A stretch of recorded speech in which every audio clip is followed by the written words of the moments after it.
Helikopter tempur Rusia Ka-52M menyerang personel dan peralatan Ukraina di wilayah perbatasan Kursk. Serangan mengakibatkan korban jiwa pasukan Kiev. Awak helikopter Ka-52M telah menyerang personel dan peralatan militer Ukraina di wilayah perbatasan wilayah Kursk dengan menggunakan sarana penerbangan. Demikian pernyataan resmi militer Rusia 11 September. Serangan Rusia dilakukan dengan rudal udara ke udara terhadap target pengintaian musuh.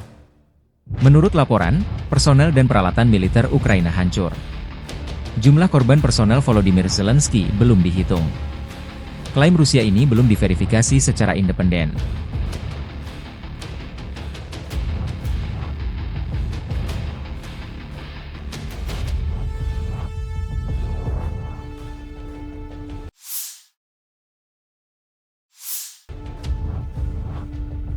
Dalam 24 jam terakhir, 131 kontak senjata terjadi antara kubu Rusia dan Ukraina.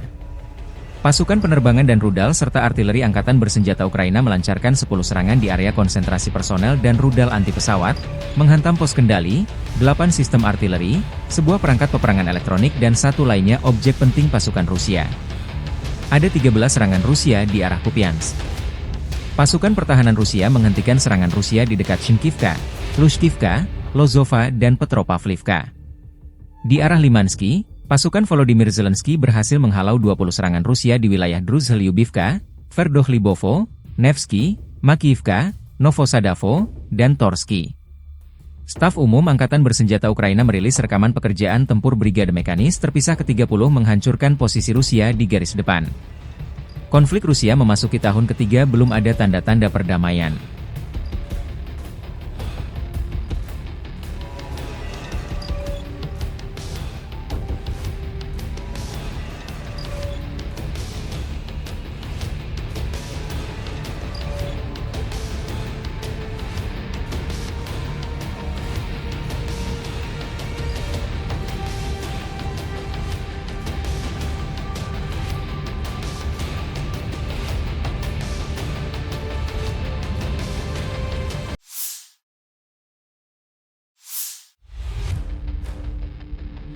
Tentara Rusia mendekati Seversk untuk meningkatkan jangkauan senjata jarak jauh lebih efektif dan tepat sasaran. Demikian disampaikan pakar militer Andrei Marochko mencatat bahwa perkembangan ini akan memungkinkan pasukan Rusia meningkatkan tekanan pada musuh dan memperluas jangkauan senjata yang digunakan. Prajurit Rusia telah maju menuju Seversk di Republik Rakyat Donetsk, DPR, selama beberapa hari terakhir, yang akan memungkinkan mereka untuk memperluas jangkauan senjata yang dapat mereka gunakan, kata Andrei Marochko dilansir kantor berita Rusia TASS. Selama beberapa hari, pasukan kami maju menuju pemukiman Seversk. Dengan demikian, jarak antara musuh dan posisi terdepan kami telah berkurang, kata pakar tersebut. Marochko menambahkan bahwa perkembangan ini akan memungkinkan pasukan Rusia untuk meningkatkan tekanan pada musuh dan memperluas jangkauan senjata yang digunakan.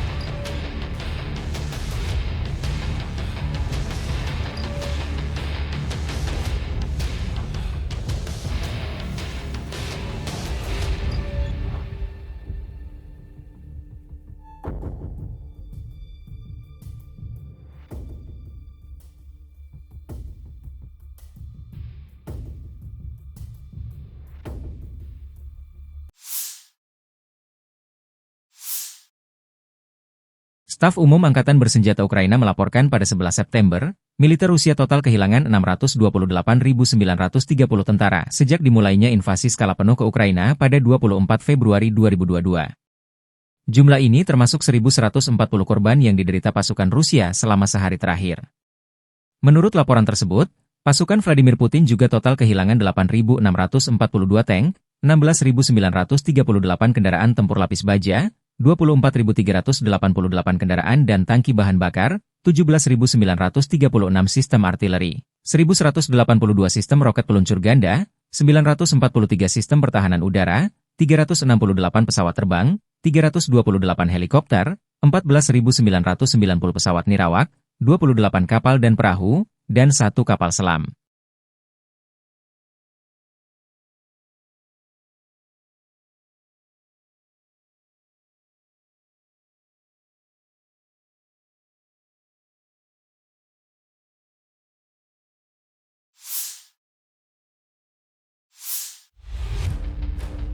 Pasukan Rusia merebut Galitsinovka, Grigorovka, Krasnogorovka, dan Vodianoye di Republik Rakyat Donetsk, DPR, dalam 24 jam terakhir. Demikian pernyataan resmi militer resmi 11 September 2024. Di arah Lipsy dan Volchansk, unit-unit Grup Tempur Utara Rusia melancarkan serangan terhadap formasi Brigade Serangan Udara ke-92 Ukraina, Brigade Marinir ke-36, dan Brigade Pertahanan Teritorial ke-122 dan ke-125 di sekitar Malye Prohody, Grafskoye, dan Volchansky Hutora di wilayah Kharkov. Tentara Ukraina telah kehilangan hingga 215 tentara, 2 kendaraan bermotor, dan howitzer M777 155 mm buatan Amerika Serikat. Sementara unit-unit Grup Tempur Barat Rusia meningkatkan posisi strategis dan menimbulkan kerugian dalam hal tenaga kerja dan perangkat keras pada Brigade Mekanis ke-14, ke-31, ke-44, dan ke-116 Ukraina serta Brigade Penyerang ke-3, Brigade Pertahanan Teritorial ke-110, ke-114, dan ke-119, dan Brigade ke-12 Pasukan Khusus Azov. Kerugian personel Ukraina berjumlah 530 tentara, 2 kendaraan tempur lapis baja Kozak, 13 kendaraan bermotor, 1 kendaraan tempur sistem roket peluncur ganda Grad, howitzer M777 155 mm buatan AS, howitzer D20 152 mm, senjata artileri gerak sendiri Gvozdika 122 mm, dan 2 howitzer L119 105 mm buatan Inggris. 4 depot amunisi lapangan dan 2 stasiun peperangan elektronik hancur total. Penerbangan taktis Rusia, kendaraan udara tak berawak, pasukan rudal, dan artileri telah menghancurkan sistem roket peluncur ganda M270 HIMARS buatan AS dan bengkel produksi pesawat tak berawak, menghantam infrastruktur lapangan udara militer, serta konsentrasi tenaga kerja dan peralatan musuh di 134 distrik. Sistem pertahanan udara menjatuhkan 7 bom udara berpemandu Hammer buatan Prancis, 7 roket HIMARS buatan AS, dan 175 kendaraan udara tak berawak, kata Kementerian Pertahanan Rusia dalam pernyataan hariannya. Secara keseluruhan, Angkatan Bersenjata Rusia menghancurkan 642 pesawat tempur Ukraina, 283 helikopter, 31.341 kendaraan udara tak berawak, 579 sistem rudal permukaan ke udara, 17.980 tank dan kendaraan tempur lapis baja lainnya, 1.449 peluncur roket ganda, 14.415 senjata artileri lapangan dan mortir dan 25.868 kendaraan bermotor militer khusus sejak dimulainya operasi militer khusus di Ukraina.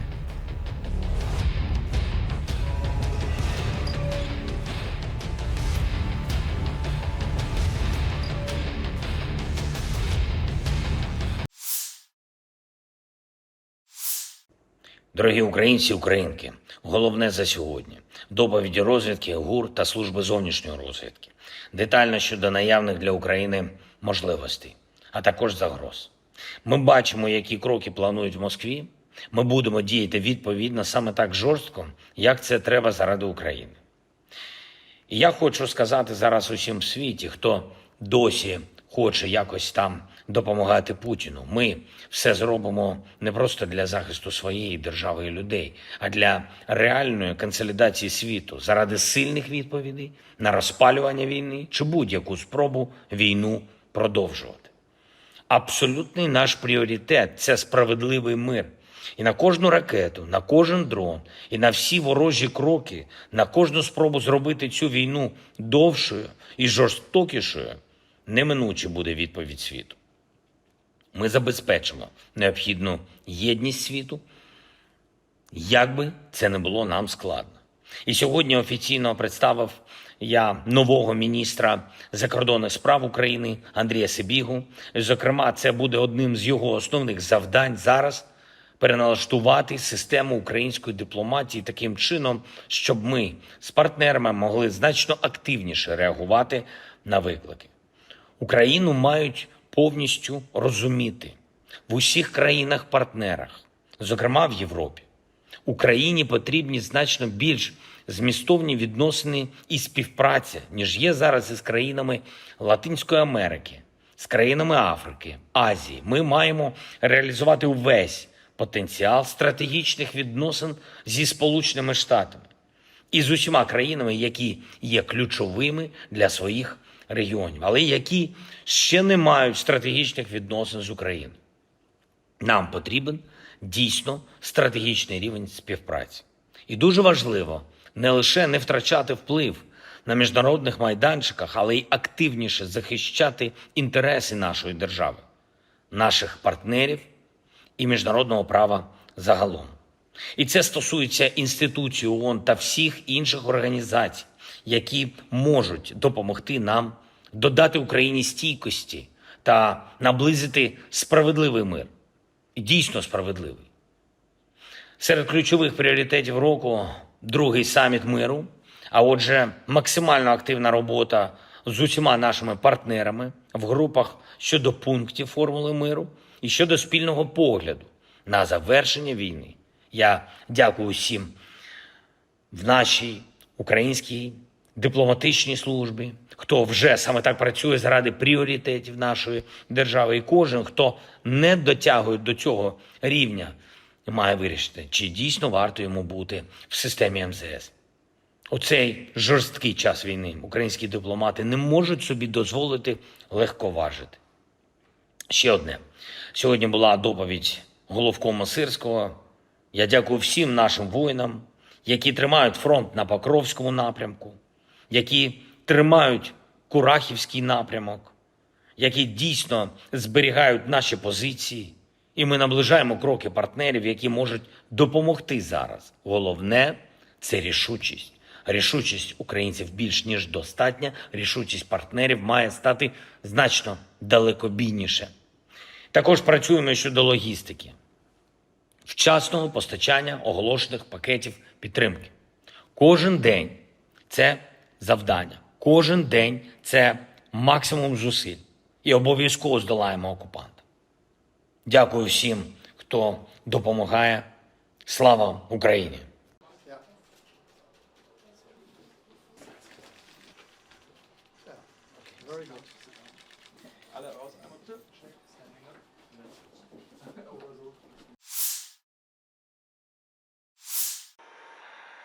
Pasukan pencarian dan serangan Angkatan Laut Armada Utara Rusia menangkis serangan udara musuh tiruan di perairan Laut Barents selama latihan Pos Komando Strategis Ocean 2024. Kapal penjelajah rudal Marshal Ustinov dan fregat Admiral Golovko beroperasi sebagai elemen dari kelompok aksi permukaan.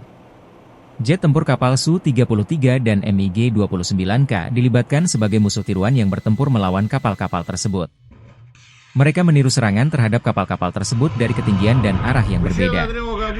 Dalam menjalankan tugas pertahanan udara, unit tempur radioteknis dan rudal artileri di atas kapal berlatih kerjasama dalam mendeteksi, mengidentifikasi target, melacaknya dengan sarana radioteknis, dan menghancurkannya. Kapal penjelajah rudal tersebut menggunakan rudal permukaan ke udara Ford yang diluncurkan dari laut dengan peluncuran elektronik ke pesawat yang mensimulasikan serangan udara.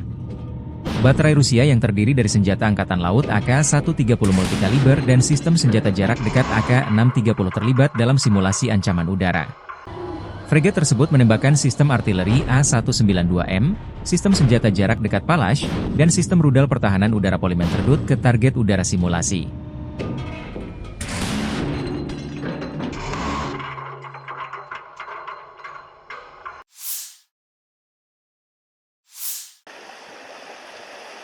Lebih dari 30 kapal tempur dan kapal perang armada Laut Kaspia Rusia berpartisipasi dalam latihan Ocean 2024. Ini salah satu latihan perang angkatan laut skala besar Rusia. Sebagai bagian dari latihan strategis Ocean 2024, kapal-kapal dari armada Laut Kaspia telah turun ke laut untuk berlatih melenyapkan target permukaan dan udara musuh, kata Kementerian Pertahanan Rusia 10 September. Lebih dari 30 kapal perang, termasuk fregat Dagestan, kapal artileri kecil Astrakhan dan Volgodonsk, korvet rudal Veliki Ustyug dan Grad Sviaz, serta kapal pendukung akan mengambil bagian dalam satu episode manuver di Laut Kaspia, kementerian tersebut menjelaskan. Kru Angkatan Laut akan melakukan sekitar 200 latihan tempur, menggunakan dudukan senjata A-1901 Universal dan AK-306, di 3 lapangan Angkatan Laut di Laut Kaspia, tambah kementerian tersebut.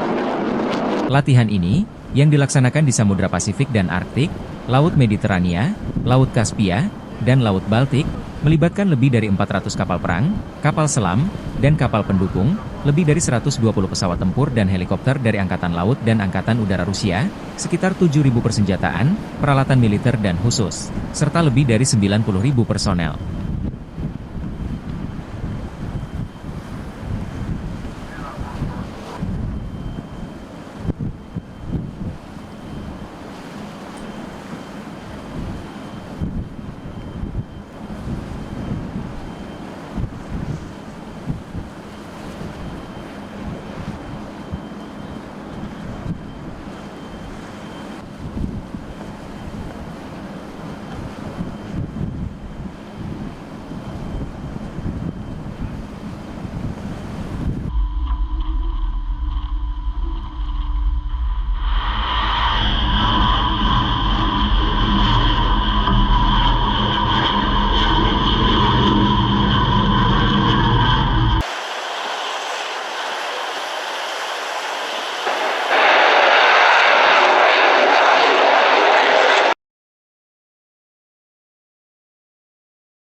8, дистанция 109 километров. Данные по цели приняты. Требовая задача решена. Есть достигаемость цели. КП-2, залп. Есть. Первая вышла. Вторая вышла. Третья вышла. Ракеты в воздухе, залп произведен.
К старту готов.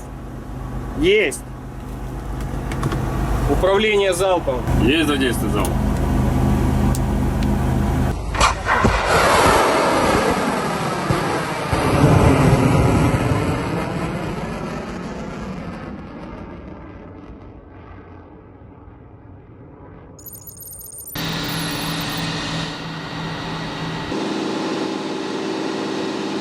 Включить цепи старта.